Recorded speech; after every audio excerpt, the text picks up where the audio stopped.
अफगानिस्तान के खिलाफ पहले टी20 मुकाबले में शुभमन गिल की नासमझी की वजह से कप्तान रोहित शर्मा दूसरी गेंद पर ही रन आउट हो जाते हैं एंड उसके बाद उनका जो सातवें आसमान का गुस्सा था वो शुभमन गिल पर साफ साफ नजर आ रहा था। जा तू खड़ा हो ले, जाना तू खड़ा हो ले, इस तरीके से जो उनका फीस था वो पूरा बता रहा था कि किस हद तक शुभमन गिल से वो नाराजगी जता रहे हैं। उसके बाद यहाँ पर एक पॉइंट आता है कि पहले टी20 मुकाबले को हमने जीत तो लिया है, उस बात की खुशी है, लेकिन दूसरी बात की हमें खुशी नहीं है क्योंकि रोहित शर्मा के जो फैंस थे वो भाई 1 साल से ज्यादा से इंतजार कर रहे थे। क्योंकि आपको पता है कि हिटमैन ने लगभग में 1 साल से ज्यादा हो गया तब से कोई भी इंटरनेशनल टी20 मैच नहीं खेला है, तो रोहित शर्मा के जो फैंस थे वो कमबैक का इंतजार कर रहे थे, रोहित शर्मा की बैटिंग का। और शुभमन गिल की एक छोटी सी मिसअंडरस्टैंडिंग और जो भी कहते हैं गलतफहमी हो गई जिस वजह से उन्होंने पूरी तरीके से ध्यान नहीं दिया। शुभमन गिल ने कॉल को बिल्कुल इग्नोर कर दिया, रोहित शर्मा का कॉल था रन लेने का भाग, लेकिन रोहित शर्मा पूरी तरीके से क्रीज तक पहुंच जाते हैं। शुभमन गिल गेंद पर देखते हैं, बैट को अड़ाए रहते हैं। तो ऐसे में यहां पर सवाल ये आ रहे हैं कि दूसरे टी20 मुकाबले में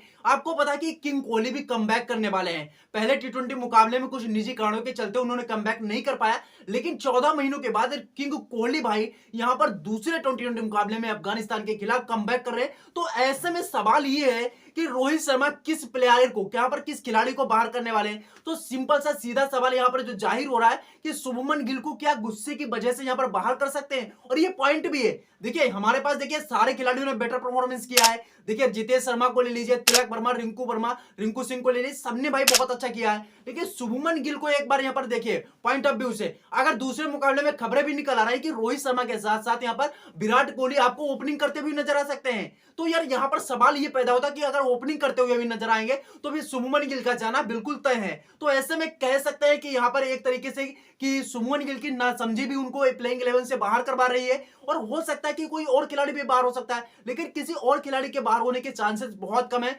क्योंकि हिटमैन का गुस्सा इतनी जल्दी शांत तो नहीं होता। खबरों के मुताबिक तो आप देख ही रहे हैं, लेकिन कुछ ना कुछ होगा। देखिए कोई सवाल भी नहीं होगा क्योंकि किंग कोहली बैकअप कर रहे हैं, यहाँ पर कमबैक कर रहे हैं, तो ऐसे में बहुत आसान होगा कोई बिना यहाँ पर हिचकिचाहट के उनको बाहर करना। तो ऐसे में आप समझिए कि शुभमन गिल यहाँ पर दूसरे टी20 मुकाबले में बाहर होते हुए आपको नजर आएंगे। तो किंग कोहली का कमबैक देखना बाकी है।